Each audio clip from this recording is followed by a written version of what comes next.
Hello, good morning everybody. I am TH Sanu Maryland. I am ngasi takaduriba asi 11th class ki economics ki microeconomics ki portion ki unit 4 ni. Unit 4 ki second part producers behavior habaduni. Mamangi class ta khoi behavior of consumer study tawgre. Aduga hauzik ngasi nei nagaduriba sina producer ki behavior ni. Hauzik ahambada khoi yengsi producer habasibu kanano habado. Producer haragadi, he is someone who creates and supplies goods and services. He combines factors of production to produce an output. Habidi ngasagi pothok singdubu puthoga same saraga puthoga mayamda phanghanaba thadorliba natraga yonthorliba adugumba mi adubu ekhona producer ni haina khangnai. Mathangda production se karino haragadi producer ga yamna mari lenaba pot ama khangni production siko aduna it is the transformation of the inputs like land, labor and capital into outputs like goods and services ni aduna ngasai production haragadi akhoi inputs raw materials kumba dagi resources mayam adubu akhoina goods oina pot oina transform torokpodo adubu akhoina production ni haraga khangnai masigi mathangda amu production function hai namong lay yengsiko production function haragdi karino it is the functional relationship between quantities of physical input and quantities of physical outputs haveni adidi karino hai matamda akhona formula oina y is equal to y of k and l haraga khangneba whereas y is na output oiraga ngasagi k duna capital ni aduga labor ga capital do adu punsilaga combine toraga sizinaraga ekhoina pothok ama output ama puthora ibado adu bu physical quantity of output oina puthora liba adu bu ekhoina production function ni haina launai asi mathangda ekhoi behavior of producers si tasengna kadai bu ko boge haiduna nainaraseba mana ekhoi producer amagi magi behavior haragadi mana karam haina magi equilibrium phangdagi haidana mana thiba mana khanba adu oigadoini aduna producer behavior si naina si haragade khoina tam khara maru oina khangdaba yadaba khara leiri mathakda pigriba production gumba adagidi producer kanano production habsna karino production functions na karino adagidi behavior of producer habse asise karino habse khanga kandada atop tam khara akhoi naina ba mathau tai makhoi sing adudi mathang naina si ahanbada cost saina lay cost saragadi karino it refers to the total expenditures incurred by a business to produce a specific quantity of goods na I think asagi cost habidi mamal ni karigi mamal no have matamda mai ngasagi aikoina production process ta matamda inputs mayam ama sizinabado adu sizinabadu da magi madugi pigiba magi mangonda crossa tawgiba aduga magi resources mayam adu leibada sizina kiba expenditure mayam adu pulap tu punsala kandu da ekhona cost ni na haina launai aduga cost haiba size da kari yaubagi bu it includes all sorts of prices paid for the factors as well as the taxes haiba adu tax ekhona ngasagi magi mamal mayam di mathak da mai ngasagi post puthoga process torokpa processing fee nung mayam thiba marak size da magi tax haiba makhak su ekhona government da thiba yauri ko adu ising du my total cost da punjana tinjana gani aduga ngasai hariba cost si ekhoi makhal khara thona khaidoi ahan bada total cost si kari yaugadagi haragadi total variable cost haiba masu yauni adagidi total fixed cost haiba su yaugani ba variable cost na kari haiba matamda ekhoi gi resources sing ase ngasagi hongjin naiba adugumba pot adubu variable ni adogi hariba hongjin naiba adugumba resources sing adu season abigida magda khoina pigiba mamando adubuna variable cost oirani adagi fixed cost haragadi karino haikanda fixed factors khara leiriba akoi production process to tawu matamda haduda leiriba fixed factors sing adubu khoina use tawu matamda magi akhogi matamgi waibagi obi ai natragana madubu leibu obi ai ba adaidu da sangiba maman sing adubuna khoina fixed cost and hana lawi mathangda cost si total cost natana mathang the average cost haibamasu amuk lairiba average cost sina amuk kari amuk yaurakadagi haimatamda average cost the yaudisi average variable cost haibama average fixed cost haibamane aduna ngasagi variable cost mayamdo adugi maraktuda akoina pulap punna magi sangiba magi mamal mayamdu tinsinara kanduda my output masingdu yenthoknara kanduda average variable cost haibaduma phangkani adagi amuk average fixed cost haragazu fixed cost mayamduda akoina mai ngasagi total output ne yenthoknara kanda akoina average fixed cost asi phangani adagi mathangda marginal cost haibama lairi marginal haibis the extra unit ne haire extra unit of production do adu puthok matamda akoina extra cost ama incur taweba hairiba adugi cost adubuna akoina marginal cost kawego ana cost sima akoina kupna khangba mathau tai maramdi producer duna magi loss or gain se cost sida nainara kadorni ba cost si yam wangagadi mana magi production process to the masi kyam mangadoino mai puthokpada ngamgadra ngamoidra haibadu masida makhalani aduga mathangda anisuba point na cost se naina gramatung the revenue haiba pora mamu darkar oiba revenue sina mukari mu oibagi haiba tamda it is the income that a producer receive from the sale of goods and services produced.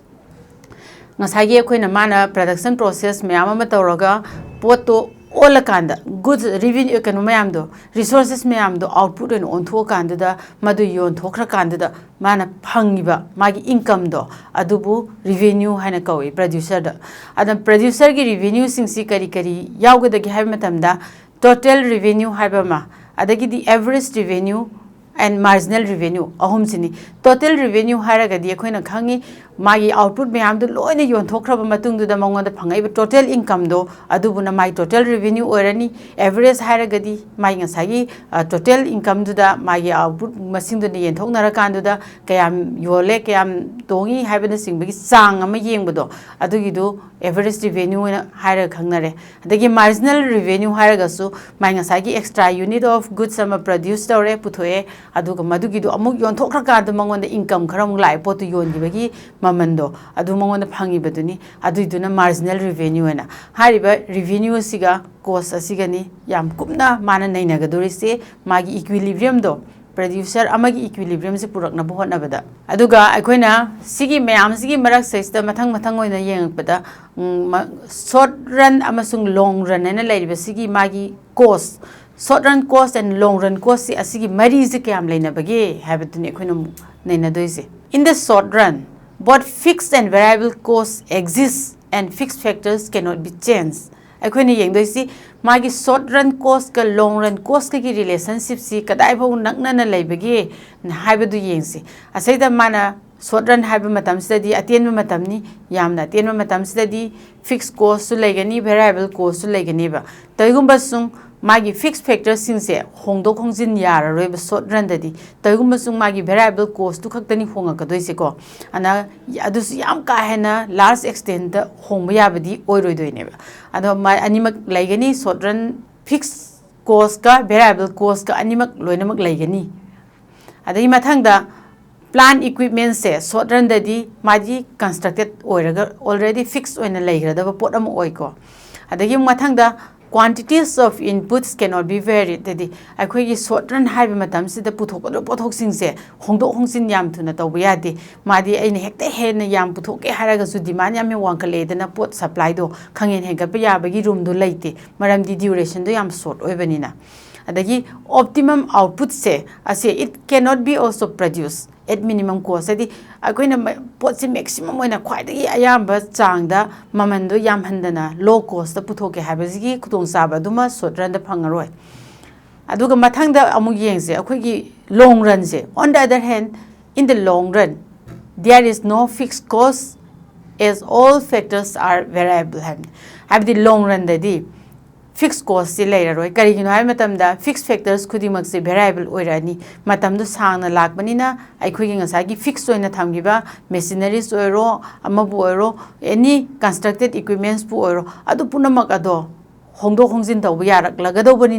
madu variable da chala ani ko aduduna long run dadi fixed factors lairaroi aduduna fixed cost lairaroi habani aduga long run da mo khoina kari phangba yai habada magi desired quantities of output can be produced at lowest cost haba mai matam nu sang na phanga abanina aina producer aduna puthokningi ba amount of natraga quantities of good to adugi do mamando magi negotiable point da lakgi yabagi room leibanina maman low cost ohelaga maman yamdabada production masing atuki yamna puthopwa yabagi khudong sabadu long run asida phangi akoina khangadoisi long run da variable cost se sigisi kamaina hongakadagi haimatamda it can be changed only with the output haiba akoi ngasai gi variable cost se output hongakpadugi matungina aina potse hena yamna puthoke haragadi variable hengalalani variable du hengala variable factor du hengalagadi my variable cost tu hongai habani adu tabadi out adu oiragadi output tuna variable cost tu determine dawi ko matangsida in the long run adagi muk cost adjustment is possible in the long run haise cost adjustment hairagadi mai ngasai gi factors myam aina employ togodoriba adagi aina use togodoriba adugumba factor myam do aduidu akhoi gi ngasai gi matam sangna lakpanina long run dadi adjustment tawraga akhoi phajana magi mamandu yanaba mongda producer aduna mangdanaba mongda ngangnaraga pet tawba yai piba yai habasini akhoi na khangadoisi ko ado akhoi mo makhata na yengadoisi in spite of the differences between the long run and short run cost ko they have a close relations habigi arthadi ngasai gi short run ga long run ga sim bani gi difference khare di leire factors sing duda adubu mana ngasai gi ani sigi yam naknaba relationship ti akhoi na kamaina tawgada gi hamata kamaina khangada gi hamatamda in the long run if production level continues as in the short run level of input will not change level of input cost will not change I think asagi long run oizaraga su mana asagi production level du hengatana short run gi oringai matam du da puthogi pothok to adu dang sum puthoga leiragadi mai asagi input cost to adu gi do hongna bigi masak laiti input cost to hongoroi habani ko adagi mu mathang dana combine to ga only when the firm wants to increase level of output cost can be adjusted haisne mai ngasai gi output level du hengalhan ge haira kan du khaktang neba input hengalhan badu da mai gi cost tu kyam hengalhan gani natragana kyam na handhan gani haibana singbi gi adjustment adu mai ngasai gi farm du na mai gi output tu hengalhan ga kan du da khanba yagani haba farm in the mean time koina khangadrisi producer du ne na lawgadobni aduga muk akoina last time mabani gi relationship sida akoina khangba yabasi kaino haibabu without short run cost analysis long run production cannot be planned happen hadi short run cost in nainadragadi short run cost ki matang sida kupna khangdragadi akoina long run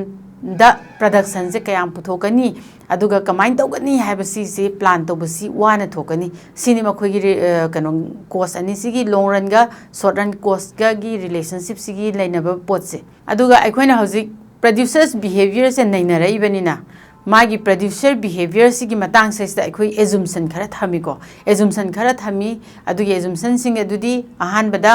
producers attempt to maximize profits haragadi kari manabagi bu total revenue minus total cost ne cost the explicit cost amasung implicit cost ani mag yaugani adha producer singji gi magi first attempt assumptions de koina low be assumptions da magi first attempt kari no bu magi profit to maximize to buduni ko and the profit kai no have bu mana phangkadu magi total income haidi magi output me ama yongi beda mangonda laiba income do koina revenue haira khangnai ba poto adudagi magi ngasagi cost di mana sangiba pot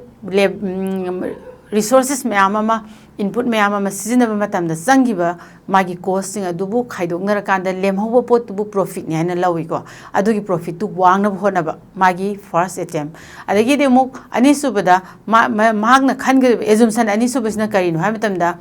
marginal cost of producing additional unit of a good equals the price habidi ngasagi akoina marginal output ama puthokpa matamda da magi marginal cost ama incur tawina hariba marginal cost to adugi do akoina yongodir pot to gi maman adugi maman du mana ga dawni ba habidi bagi revenue do ni go adagi mathang da akoina hojik like yengadoisi sigi magi assumption ani je thamgra matung da producers equilibrium ji kadai da lege habedo kamain tawragi achieve tawgadagi habedo amu ko yengase Hazik producers equilibrium gi magi meaning di kaino hai matamda, it is a situation when a producer earns maximum profits. Habidi magi equilibrium si producer aduna magi maximum profit phangpa matang do adui duda ma equilibrium phangani na ekhoina lawi. Maximum profit phang matang ni aduga mana kamaina haige the give high maximum profit phang but timings that they are at that point he will have no tendency to change his level of output have mana putho output ki chang do level of output to adu do henju hengal haninga roi hanju handaninga roi aduda adum mana putho ga lening doini go adugi matang adugi point dubu equilibrium producer gi equilibrium point ni haina khoina lawgani. Producers equilibrium sin naina bagi damakta aikoina darkar oiba post sin kari kari no hairagadi ahan bada magi ngasagi approach khara aikoina naina ba mathau tai equilibrium puthokna bai damakta ahan bada aikoina naina gadori basi total revenue and total cost approach of producers equilibrium masi kamaina lakpage aduga magi cost and revenue se kamaina naina ge hebadu mathang yengsi sigi approach sigi matungina ko. According to this approach, producers equilibrium is a stage where the gap between TR total revenue and TC total cost is positively maximizable. Mai ngasai aikoina hoji yengadoi si producer sina magi equilibrium se karamba matang da phangadagi hai matamda aikoi total revenue gi magi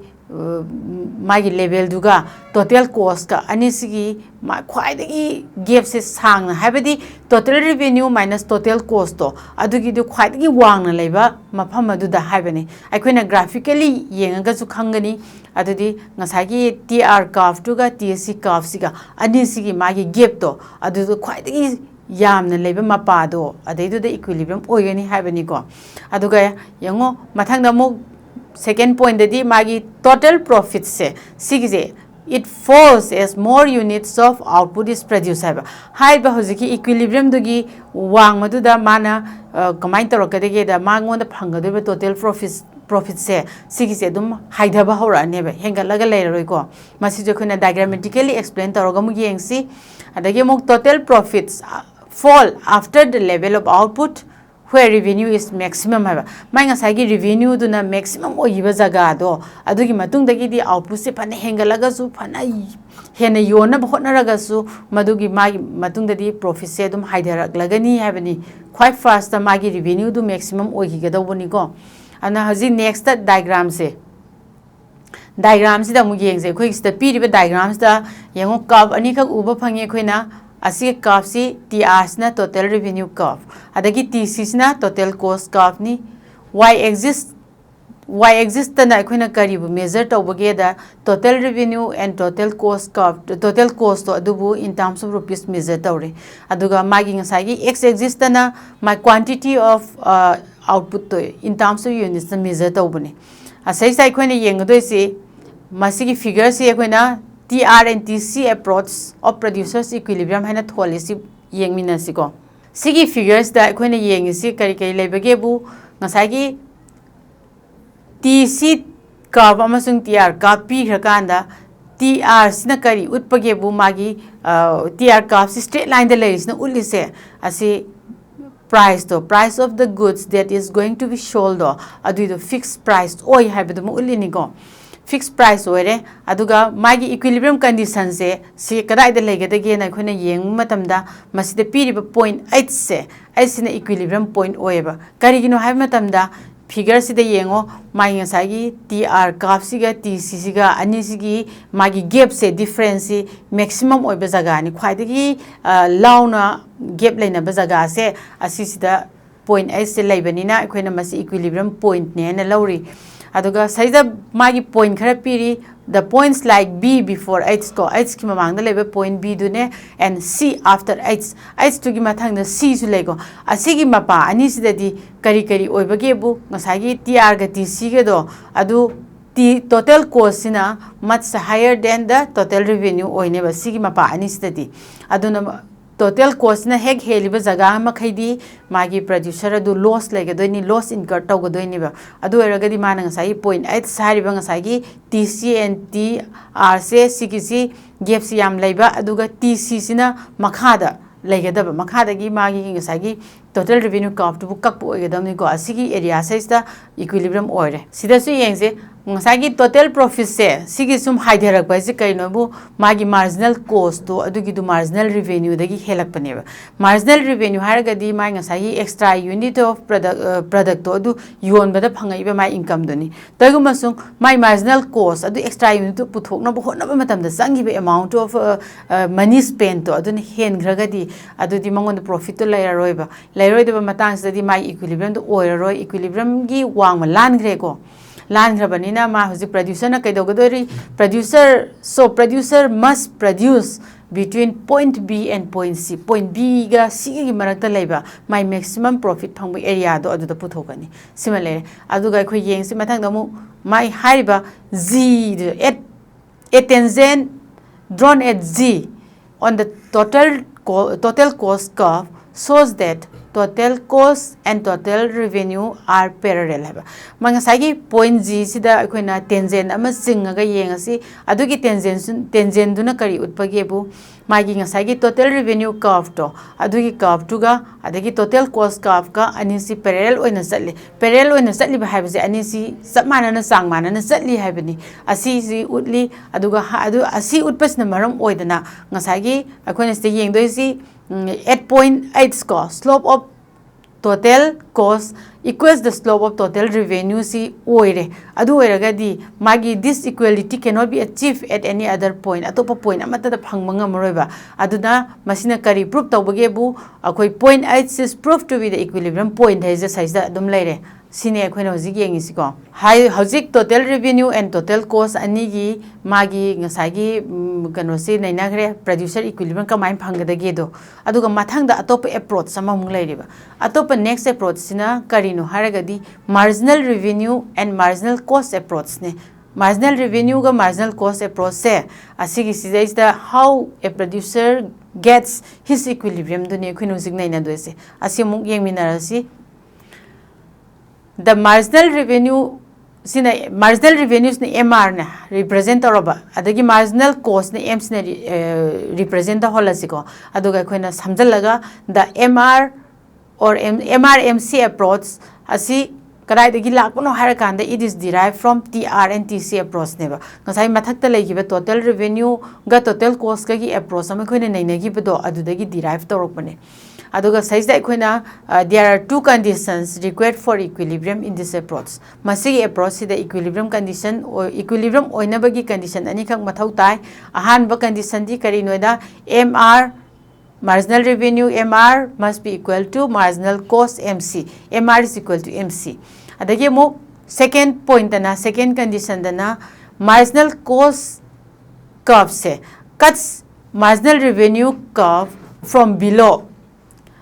habidi ngasagi marginal cost curve sina marginal revenue curve sibu makha da kaktat kadabni magi keno se makha da ka aga puhat kadabni aduga asina ta is kaino if one additional unit of output is produced the marginal revenue is the gain and marginal cost is the cost of the producer as the koina khanga doisi additional output ama puthoke haragadi output atop extra am puthoke haragadi marginal revenue hena lakadori besna kari no it will be the